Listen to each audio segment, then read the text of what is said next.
Hai, gimana kalau di episode kali ini kita ngomongin soal film Indonesia?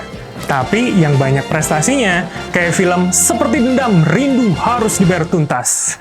Itu loh, yang kemarin menangin Golden Leopard di Festival Film Internasional Locarno 2021 tahun lalu. Sampai-sampai film ini juga dianggap menjadi kebangkitan bagi film Indonesia di kala pandemi.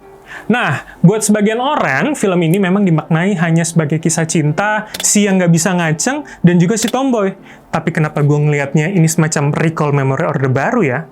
Kalau gitu yaudah, kita bahas di Polar, politik di balik layar, di Total Politik. Bareng gue, Bram Herlambang.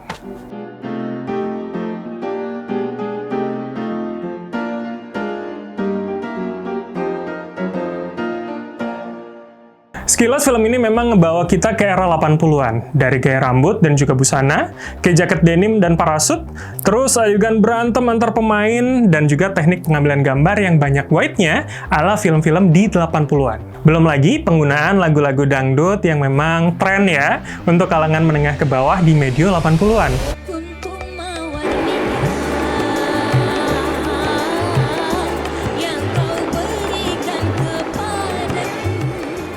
The Finery Report, sebuah website yang menganalisis industri kreatif dan juga subculture, menyebut dangdut digemari kalangan menengah ke bawah karena dianggap tak angkuh dan juga tak eksplisit. Kalau kita lihat dari berbagai liriknya, dianggap secara lugas menyampaikan maksud dan juga pesan kepada pendengar, tanpa ada perumpamaan serta bunga-bunga, serta dianggap jujur dalam menyampaikan emosi. Nah, metode ceplas-ceplos ala dangdut inilah yang dianggap cocok dengan kalangan menengah saat itu.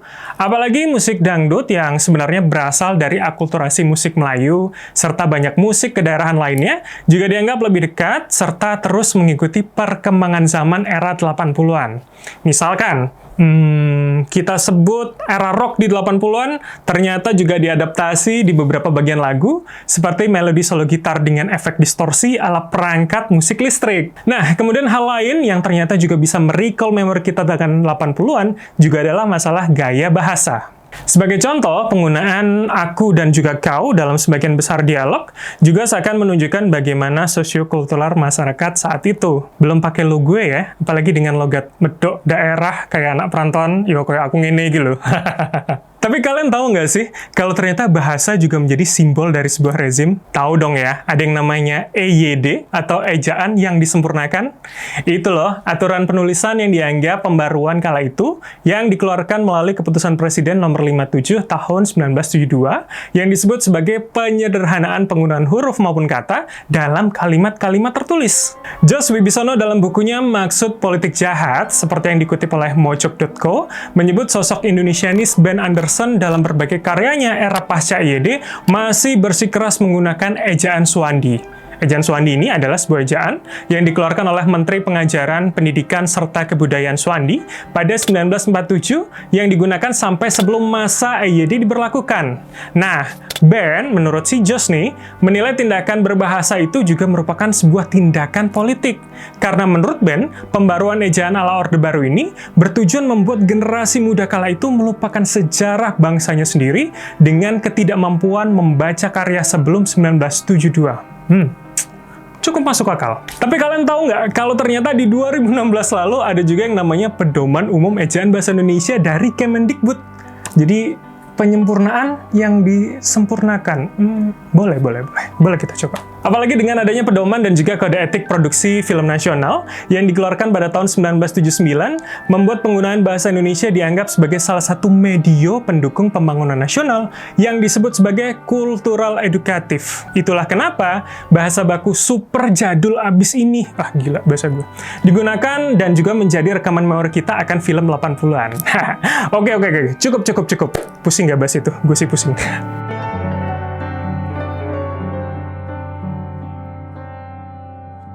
Oke, kita masuk ke plotnya aja. Nah, seperti yang gue udah sebut nih di awal tadi, buat gue film ini seakan menjadi potret ingatan akan sebuah dominasi Orde Baru sampai ke level akar rumput. Gimana negara yang ternyata sebegitunya mengatur semua urusan warga negara sampai ke soal paling privat, yaitu perasaan. Contohnya sosok Ajo Kawir yang tak bisa ngaceng akibat trauma pelecehan seksual yang dialaminya saat melihat percobaan pemerkosaan 2 oknum aparat kepada sosok yang dianggap gila, yaitu Rona Merah di desa Bojong Soang. Traumanya bukan hanya pada tindak kekerasan seksual yang dialaminya, namun juga ketakutan akan 2 sosok arogan aparat ini yang dianggap sebagai perpanjangan kekuasaan yang bisa melakukan apa saja kala itu. Sementara sosok Iteng sebagai peran utama lainnya ternyata juga memiliki trauma masa lalu atas tindak pelecehan seksual yang dilakukan oleh gurunya yang pedofil. Hal ini sebuah sindiran atas potret ketidakmampuan negara mengatasi tindak pelecehan seksual pada anak di bawah umur pada medio 80-an. Atau sekarang juga masih? Kok kayaknya dari 2016 RUU PKS nggak jalan-jalan, malah berubah jadi RUU TPKS ya? Kita bahas di konten yang lain ya.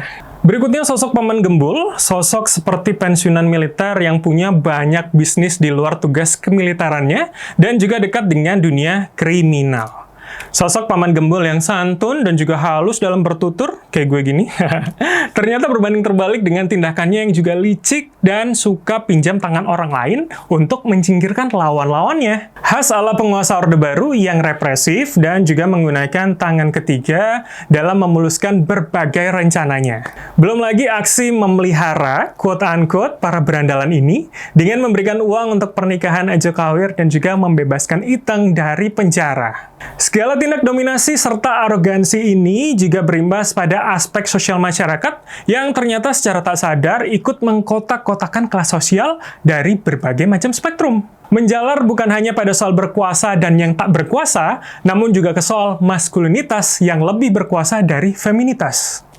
Bukan hanya soal ketimpangan relasi kuasa, tapi juga relasi gender. Kita sering menyebutnya sebagai toxic masculinity atau maskulinitas beracun. Sebuah pandangan yang mengagungkan maskulinitas sebagai standar baku dan juga menjadi stigma. Itulah mengapa sosok Ajo Kawir dianggap gak laki karena tak bisa ngaceng. Ajo terpaksa menutup anggapan ketidakjantanannya dengan menjadi beringas dan juga gemar bertarung. Nah, ini sebuah stigma yang ternyata melabeli laki-laki ideal adalah seperti sosok itu. Atau bahkan sosok budi baik yang digambarkan beringas, dekat dengan kekerasan, plus klinis ala pria 80-an. Nah, masih dari perspektif yang sama, ternyata sosok Iteng malah dilihat sebagai simbol perlawanan maskulinitas beracun ini dan juga patriarki. Dengan peringainya yang gemar bertarung, memakai jaket dan juga celana denim sebagai simbol maskulin, serta bekerja dengan rentenir. Sebuah simbol perlawanan Iteng juga ditunjukkan dengan posisi bersetubuhnya dengan budi baik dalam berbagai adegan. Nah, kalau lo pada ingat, tapi gue yakin lo ingat sih, posisi Iteng saat bersetubuh yaitu di atas, sembari menutup mata budi baik, seakan menjadi simbol perlawanan terhadap sebuah male gaze yang hanya menjadikan perempuan sebagai objek dan bukan subjek yang ikut berperan. Menarik nggak? Terakhir, sosok jelita yang misterius namun juga dianggap sebagai perwujudan dari Rona Merah yang meninggal dalam beberapa tahun sebelumnya. Ini seakan menjadi sindiran terhadap penggambaran korban pelaku patriarki yang dipaksa menjadi hantu untuk bisa membalas dendam. Hanya saja di sini jelita aka Rona Merah dimenangkan dengan mampu membunuh Paman Gembul, sang simbol penguasa, serta menyembuhkan trauma Ajo Kawir yang gak bisa ngaceng. Berbeda dengan sosok hantu perempuan di Indonesia yang dipaksa jahat padahal menjadi korban, yang juga harus dihukum di akhir cerita yang nggak jarang oleh pemuka agama yang juga laki-laki. Oke, sip. Jelita seakan juga menjadi juru selamat imajiner akan ketidakadilan rezim yang rasanya sulit ada di dunia nyata.